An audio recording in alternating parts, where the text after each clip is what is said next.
UP तक के subscriber 60 lakh. आपका बहुत बहुत शुक्रिया।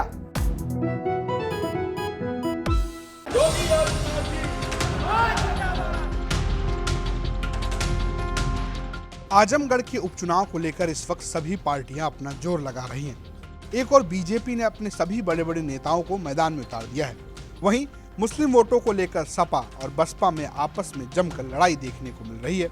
सपा की ओर से आजम खान, अब्दुल्ला आजम, अबू आजमी और मुख्तार अंसारी के बेटे प्रचार के लिए आ चुके हैं। वहीं बसपा ने शाह आलम उर्फ गुड्डू जमाली के तौर पर एक मुस्लिम उम्मीदवार ही मैदान में उतार दिया है। अब इस मुस्लिम उम्मीदवार को राष्ट्रीय उलेमा काउंसिल की ओर से समर्थन मिल गया है। और तो और राष्ट्रीय उलेमा काउंसिल का कहना है कि बस ये आखिरी मुहर है और जमाली का जीतना तय है। देखिए, बिल्कुल ये जो आजमगढ़ एक इनकलाबी सरजमीन है और ये आजमगढ़ की अस्मिता और उसके सम्मान की बात है। जो यहाँ का नेतृत्व करे, जो यहाँ का प्रतिनिधित्व करे, वो कम से कम यहाँ का लाल तो हो, यहाँ का।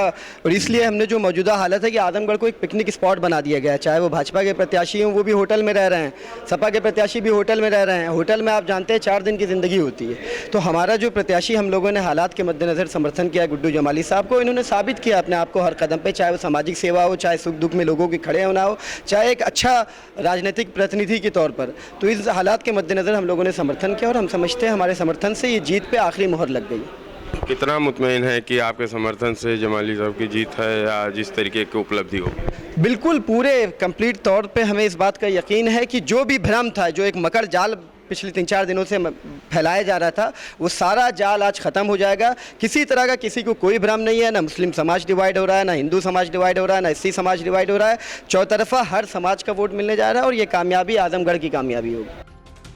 वहीं गुड्डू जमाली को लगता है कि राष्ट्रीय उलेमा काउंसिल के समर्थन से सपा की तमाम कोशिशों के बाद भी मुस्लिम वोट उन्हें ही मिल जाएगा।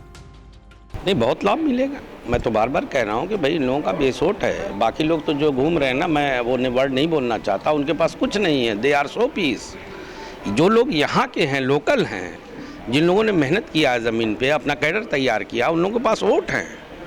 तो आप देखिएगा, मैं तो बार बार कह रहा हूँ, समाजवादी पार्टी बहुत बुरे हाल में है। अगर बुरे में ना होती, आप खुद सोचिए, तो इतनी ज़्यादा ज़रूरत क्या है कि हजार लोग घूम रहे हैं। इसका मतलब बौखलाहट है ना। ये तो अपने आप में दर्शाता है कि वो जानते हैं कि हम चुनाव हार रहे हैं। अब देखना होगा कि राष्ट्रीय उलेमा काउंसिल और गुड्डू जमाली का यह गठजोड़ बसपा को कितना काम आता है। आजमगढ़ से राजीव कुमार की रिपोर्ट, यूपी तक।